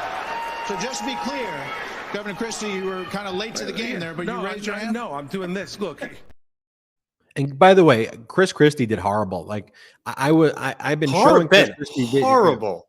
I've been showing a lot of Christie videos here. He's like, I was doing this with my hand. I go, what were you doing? Just he had the biggest softballs thrown at him where he could have, actually made some great points. And he, for whatever reason, he was flustered and did not impress. He was not ready for the moment last night. I was shocked about that. We'll get to Vivek in a little bit, but that was surprising to me. The Christie's just incredible underperformance, so underwhelming. And the other thing I wanted to note there is if you look at DeSantis when he's raising his hand, look at that the DeSantis hand raise come up so late, just like that. That's such the guy. He's like, what's everybody else doing? Then I'll make my decision. Then I can't be wrong. Then everybody has to love me. And that's why the DeSantis one to me is the most pathetic. Like, at least be prideful. Like, say what you want about Vivek, and we'll say a lot about the guy. At least he kept his hands up because he at least stands behind that garbage. The whole thing is worthless because not one person on that stage has the ability to be the nominee. I mean, that's the saddest part. A 4-time, twice impeached sexual assaulter is beating out these other Republican nominees. So he could say whatever, they could say whatever they want. Their performance is really nothing more than vying for a potential vice presidential request by Donald. It's one of the other reasons as I'm sitting here and I'm watching them talking about climate change. And it's one of the reasons why, again, I go right back to the thing about how necessary this MeidasTouch network is, the community that this network has brought together. Because if we don't do something, not only are we talking about losing democracy, and I don't want to be hyperbolic and sound like, the sky is falling like Chicken Little. But the sky is falling, legitimately. We're watching every single day as more and more of the North Pole, more and more icebergs are breaking off and dropping into the ocean. It's why right now we're seeing climate change with the hottest weather, continuous hot weather, recorded in history. This is not just out of the blue. It's why we saw the very first hurricane hit Los Angeles, hit California. Did we not all see the devastation there? What about what's taken place, for example, in Sanibel Island in Florida? What about the wildfires that are going on? I mean, are we stupid? as a human race. We're able to put people on the moon. We're able to send a rover to Mars that's shooting back picture in real time. But we're so stupid we've developed weaponry that could crack the earth 30 times over. And I still say that we're stupid because it's the only home that we have. And we're not moving to the moon. We're not moving to Mars. There's no other planet for us to inhabit. And so when we see that Earth is dying, we see that we are destroying the planet, the only place that we have to live. The fact that the ocean, the temperature in the ocean has increased by X number of degrees. We know that there's a certain number of fish that cannot live. And so we are taking away our food supply. Serious? We're destroying our food supply. We're destroying the oxygen that we breathe. We're destroying the environment. More and more people are getting, skin cancer because of the ozone layer and with the harmful rays of the sun, even if you're not out in the sun on a regular basis. I mean, do we not understand that we are killing the planet, the only place that we can live? How stupid are we? And then when you want to start and you want to become micro level, that's on the macro level. On the micro level, you take the greatest invention, the greatest gift that anybody could provide, and I'm talking about democracy, the right to be free, to be who you are, the right to life, liberty, pursuit of happiness, your ability to speak and to worship who you want and how you want. We're allowing someone like a Donald J. Trump, a guy with the most inferior vocabulary you could possibly imagine, a guy who basically got through college because daddy paid for it. All of a sudden, we're allowing this idiot and this former idiot in chief to screw up our daily lives here in America and destroy democracy, the greatest gift. And then you have this idiot, Vivek Ramaswamy, right? I mean, this dope and a half who's talking about how the Constitution is brought about the revolution. And so he doesn't even understand dates and he doesn't understand facts that the the Constitutional Convention took place like 5 years after the revolution. I mean, it's just impossible unless what they do. First they fought, and then they went back, and then they rewrote it, and then they went back. I mean, maybe he's a time traveler or something, but the guy is an absolute joke. He's out there, and he's spewing misinformation, disinformation, malinformation. And what was he doing it for? He was doing it for the applause of a crowd. This is stupid. Couldn't agree more with you, Cohen, there. And there was one moment, though, during that debate where I thought Nikki Haley had a good dig at Donald Trump. Let me show you Nikki Haley, because it was the only moment to me where, for just a brief glimpse, and you see that the crowd was good with her saying it. It's just like they just want someone with courage. Like, just call him out. Here, play this clip of Nikki Haley. Scott, you've got Mike Pence. They all voted to raise the debt, and Donald Trump added $8 trillion to our debt. And our kids are never going to forgive us for this. And so at the end of the day, you look at the 2024 budget, Republicans asked for $7.4 billion in earmarks. Democrats asked for $2.8 billion. So you tell me who are the big spenders. I think it's time for an accountant in the White House. Vice President Pence. By the way, Alicia used like data. Facts? You know that Trump. Yeah, facts. I mean, how about Trump increased the deficit? Trump and Republicans increased the deficit. They're the arsonists, and then they're like, we want to put out the fire, but they don't. They want to create a bigger fire, and then use words like "woke this" and "Mr. Potato Head that" and the Barbie movies, communism, and all this stuff to try to distract us. What they're trying to do. I want to show you. So as that debate, or if you want to call it that, was taking place, Donald Trump went on Tucker. And they talked about dangerous conspiracies. Donald Trump was asked questions about Jeffrey Epstein and said that Epstein, referred to Epstein as a fixture. He referred to January 6th as a day of hope and love and very interesting. And then he went on this bizarre tangent about President Biden having skinny legs. And if we have this photo, I want to show you Chris Jackson made this image and says it's a pretty simple choice, folks. And I thought this is such an apt comparison. And for those who watch the MeidasTouch Network know that I do every morning, I go through Trump's post and I go through Biden's post. And I talk about how President Biden says, don't compare me to the almighty, compare me to the alternative. And I just, this is what Biden's talking about. Here's his words. Here's what Donald Trump is talking about. Here are his capital letter filled rage rants, whatever the heck you want to call them. And that image to me also shows the contrast between like love and compassion and decency and just like an angry, evil maniac. Let me show you the angry, evil maniac. And by the way, it's not just me saying angry, evil maniac. I'm just going to show you evidence. I'm going to show you first Exhibit A, which is Donald Trump talking about Jeffrey Epstein with Tucker Carlson. Here is Exhibit A. Play the clip. I want to show you now Exhibit B. By the way, you have Donald Trump getting a question about Jeffrey Epstein in that Exhibit A, saying that Epstein's a fixture, and then attacking his former attorney general who covered up all of the crimes for him. We could do a whole podcast on that. Cohen and I often do that. Let me show you Exhibit B right now, which is Donald Trump and Tucker Carlson talking about civil war, which, by the way, before Sarah Palin was doing that before on right-wing networks. And as we've been live, you have a lot of MAGA Republicans talking about civil war and trying to provoke one. But watch this. And this is where I say, I'll just show you what they say. I'm going to show you their words and you can be the judge. Play Exhibit B. You don't think he's going to make it to November of 24? Well, I think he's worse. You are the one spreading the hate. And so to speak about January 6th as a day of love and hope, the way he is talking about, is deplorable, is despicable.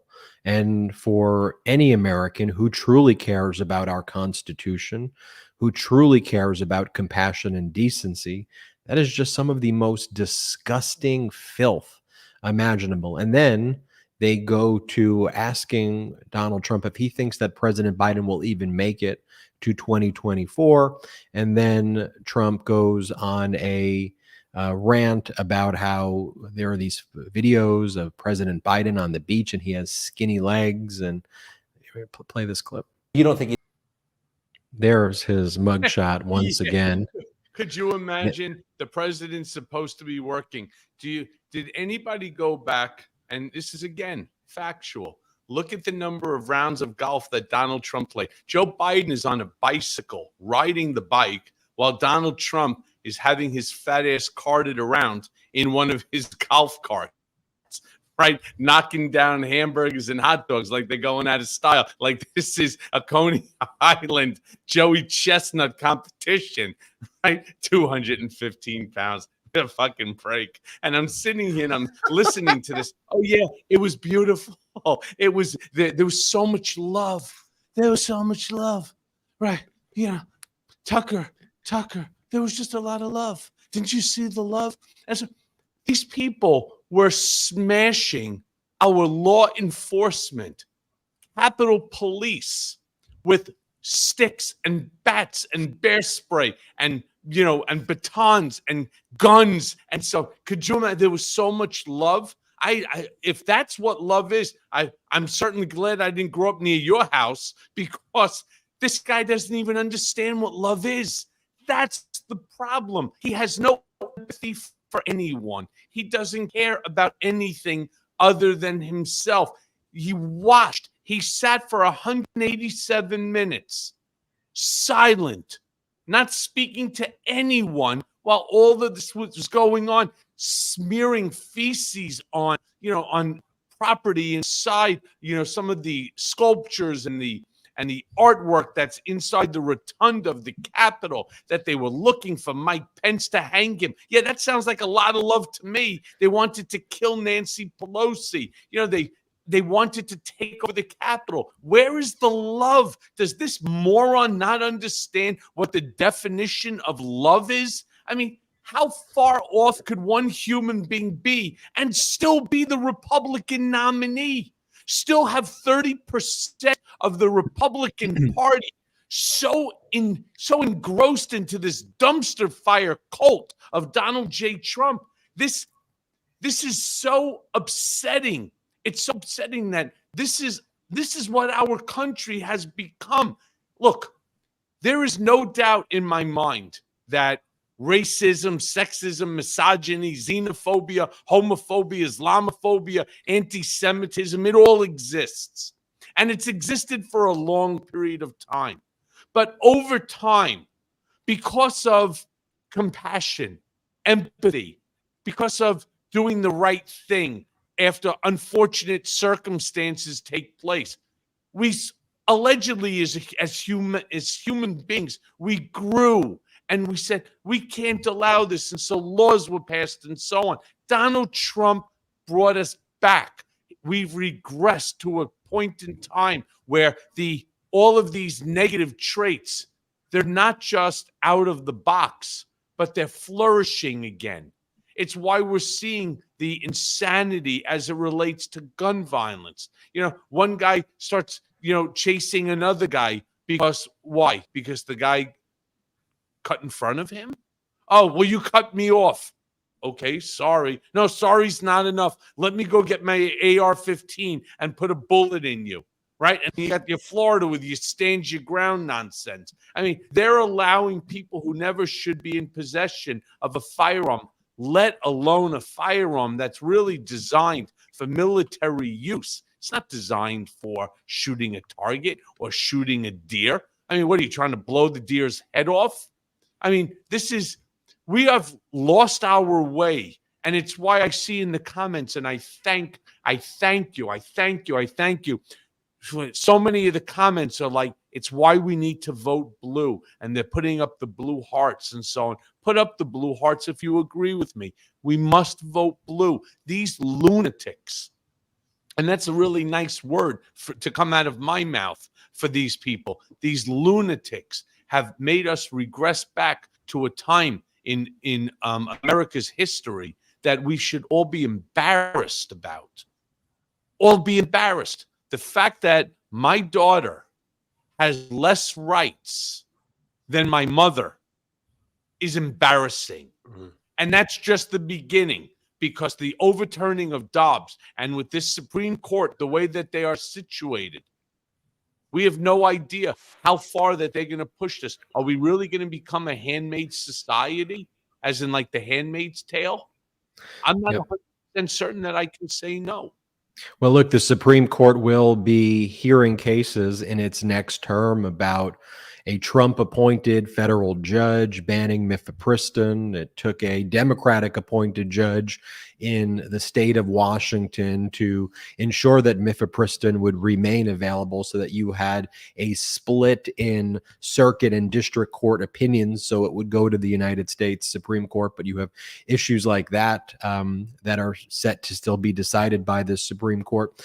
While you said that, Cohen, I'm reminded by a commencement speech that was given by Democratic Governor of Illinois, Governor Pritzker, who said, the best way to spot an idiot, look for the person who is cruel. And the speech goes on to talk about how humans have evolved to try to curb some of the less endearing qualities. And so the idiot is the person who is mean-spirited, cruel, picks on others, throws people under the bus. It was one of the most brilliant commencement speeches that I've heard. Also want to address this. Sometimes people say, hey, you're showing the Trump video and you're showing the GOP debate clips. Are you amplifying them? Are you giving them a platform? Quite the contrary. Large media networks, when they showcase them and don't call them out, that's the problem.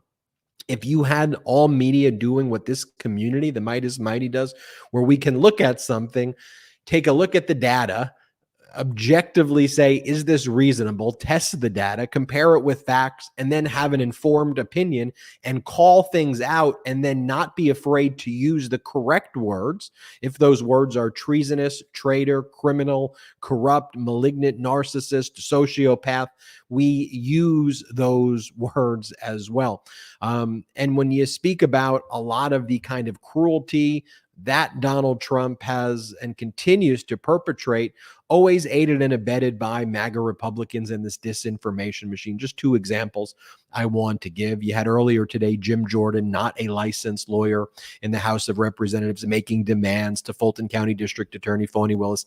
Jim Jordan, again, not a licensed lawyer. There's the letter right there. We posted it up for our YouTube viewers, trying to interfere with Fani Willis, demanding documents or else, and spreading a bunch of lies. That letter is more intended to be consumed by right-wing propaganda networks. And again, just the fact that you have Jim Jordan, a non-licensed lawyer, leading the Judiciary Committee in the House of Representatives, somebody who's credibly been accused of covering up sexual assault at his last place of work before becoming a member of Congress. Also, you have James Comer, who's the MAGA Republican who heads the House Oversight Committee, who's been credibly accused of assault by his ex-girlfriend, who she said also he forced her to get an abortion, that he is the leader of the House Oversight Committee appointed by the MAGA Republicans. Then you have Kevin McCarthy, who does whatever Donald Trump tells him to do.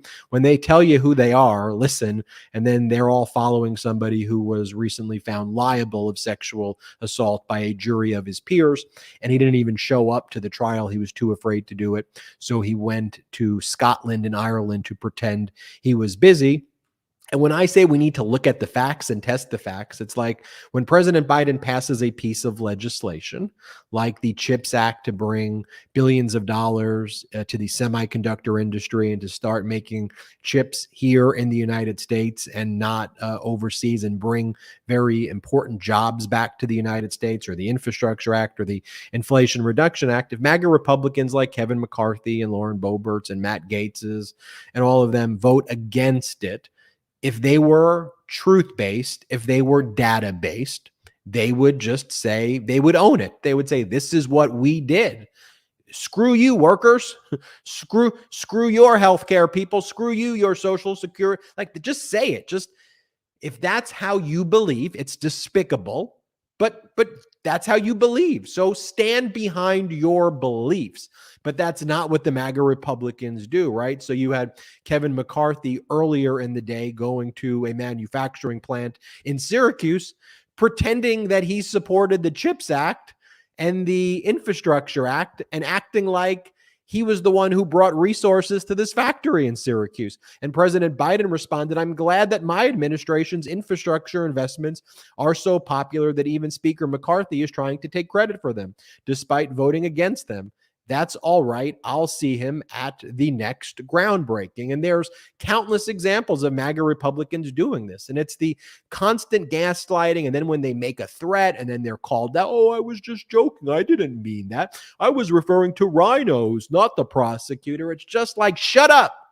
Shut up with your gaslighting. Shut up with your nonsense. Americans are tired of being gaslit. And we know we're being gaslit by MAGA Republicans, but we're also being gaslit by large media networks who try to normalize and both sides issues. That's just not the way it's going down. I had Bill Kristol, you had Walsh on your show, Michael Cohen, Mea Culpa, and I had Bill Kristol, former Republican, who's like, look, I'm not a Republican anymore. These people are crazy right now. Like, they're not normal. They're not compassionate. I'm out. This was like Dan Quayle, Ron Reagan, this guy who started Weekly Standard. He's at least saying this Trump party's not I'm out. And he admits, I made mistakes. I was wrong. And that's okay. But the constant gaslighting that, oh, these Republicans are, they're conservatives and it's both sides extreme. BS. And we're calling it out here on the MeidasTouch Network. And I want to remind everybody of one of the features we have here at the MeidasTouch Network. And Cohen, no pressure. You don't have to do it, but this has been very, very popular lately. So one of the ways we support the growth of this platform, we don't have outside investors. So the way we fund this is through our YouTube memberships. Thank you to everybody who's bought YouTube memberships. You can buy memberships for yourself, and you can buy memberships for others. You can request to receive memberships as gifts. But we also do it through our Patreon website as well, at patreon.com/MeidasTouch. And we do the after show on our Patreon. It's about 10 to 15 minutes of an after show. We do it after every MeidasTouch podcast now. And if we forgot to say something, if there was, funny things happening during the show that maybe the viewers didn't get to see, like my dog Chiquito trying to jump upon me while I was doing it.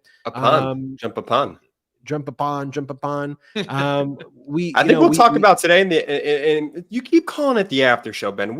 It's Meidas More. Can we get the branding right for the show that we do after this show? Yeah, you're right. It's after this show, but it's Meidas More, and it's incredible. And the reviews so far have been amazing. And again, and that's for the Patreon community, which is different from the memberships that y'all are doing here to get the emojis on YouTube. So thank you, because those are amazing and hilarious. And all of this, it really does allow us to fund the network. It allows us to make MeidasTouch.com. It allows us to get the editing resources to do the videos at the clips that we're doing that. And we're doing it because it matters. And because for too long, legacy media has let us down. And we're here and you're here, the Meidas Mighty. Cannot thank y'all enough for meeting this moment, because this moment will go down in history as, hey, who are the truth tellers and who are the liars? And you're going to have to look in the mirror one day. You're going to have to look at your kids, your grandkids, whomever, and you're going to have to really figure out, hey, where did I stand at this pivotal moment in history? I know where I stand. I know where y'all stand. And that's what the Meidas Mighty and the MeidasTouch community. So want to make sure everybody gets Michael Cohen's book, Revenge.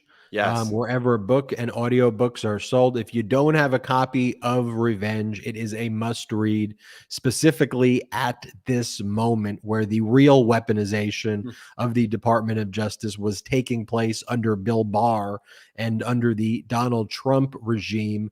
Michael Cohen gives you a first-hand account of what went down, how he was held as a political prisoner.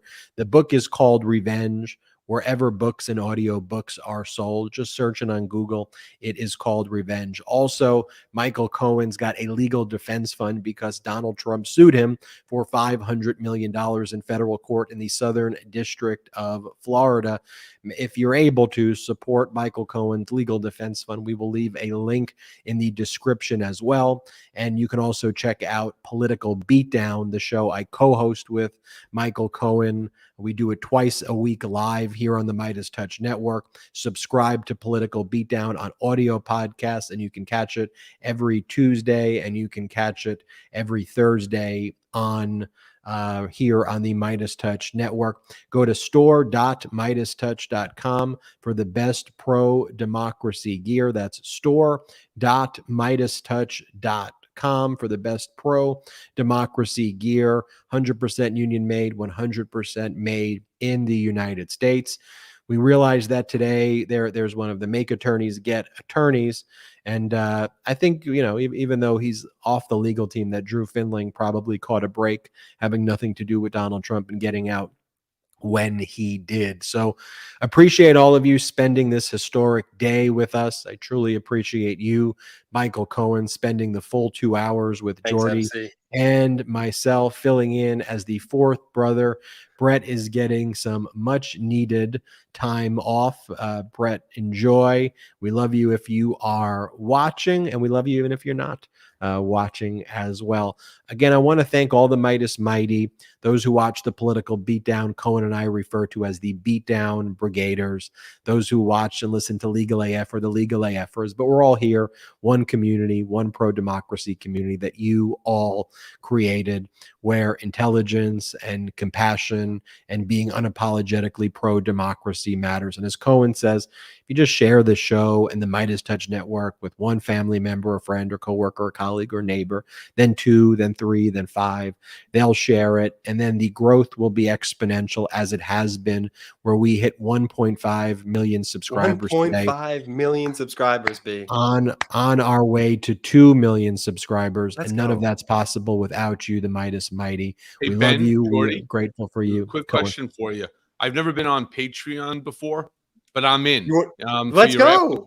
I just need you to tell me how to do this. We will tell you how to do it. Absolutely. Everybody check out the after show. We have to record it first. More. and Brett's away, so we're gonna have to figure out how to get it up without Brett. But we'll figure it out with Salty. That's Patreon. That's patreon.com/MeidasTouch. Go sign up now. Patreon.com/MeidasTouch. Thank you for everyone who became a member.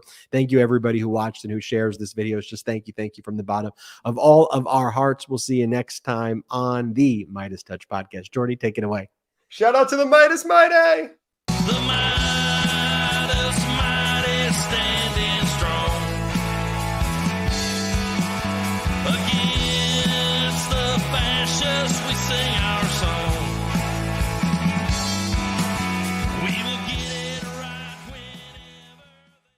At MeidasTouch, we are unapologetically pro-democracy, and we demand justice and accountability. That's why we're spreading our message to Convict 45.